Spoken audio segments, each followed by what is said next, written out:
Very well. Real quick, do you mind checking to see if you are subscribed? It'll help a great deal. That way, we get to be one of the rising channels to its stardom on this YouTube space. So what are we talking about today?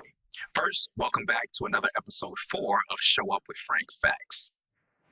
As always, I stay humble, and please keep in mind that we don't have all the answers, but I do the best to be as frank as I can to bring facts to the table. The goal is to bring accurate, educative, and factual information to the forefront, and also to be educated by you all without the remix or watered down versions. When I listen to some of these conversations from different platforms, and a lot of these conversations being had suggest uncomfortable seats, and very uncomfortable due to sensitivity and accountability is kryptonite.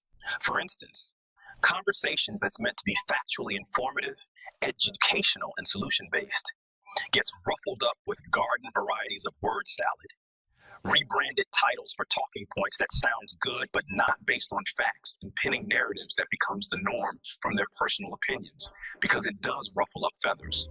Even though a lot of the real and organic conversations that we should be really having, especially in relationships as a stepping stone and building blocks into marriages for longevity, has been heavily downplayed.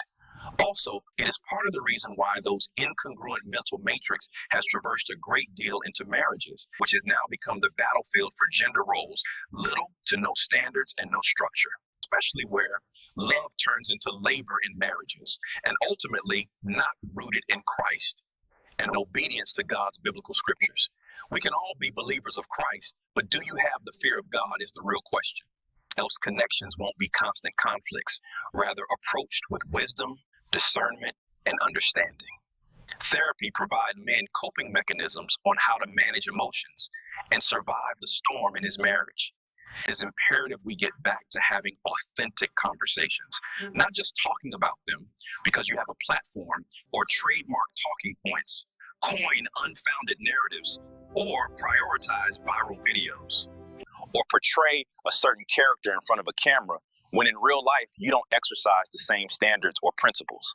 We should focus more on being pragmatic and intentional about what we preach, especially aligning our words, actions, and faith with God's truth, striving every second on the hour to holding ourselves accountable pre or post and to the highest standards, and not wavering from the real truth and excusing little white lies, as some ladies will call it.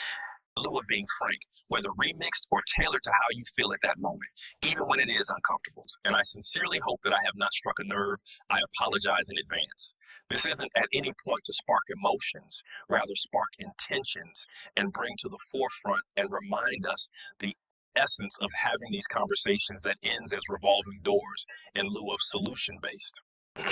I'd ask for everyone with a platform on any of the social media sphere to strive to a point where every dialogue or conversations has a merit to reaching some sort of solution or middle ground, to engage in dialogue that carries weight, challenges us to, even when it is uncomfortable, so we can continue to have the conversations, to puzzle up with the correct pieces and ensure us to brainstorm outside of our bubbles or comfort zones, to grow and cultivate a habit that aligns our actions and words with the truth.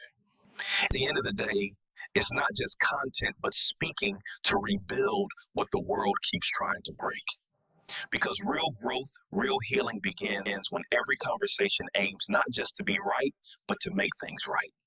Until next time, stay grounded in truth, anchored in faith, and intentional with your words.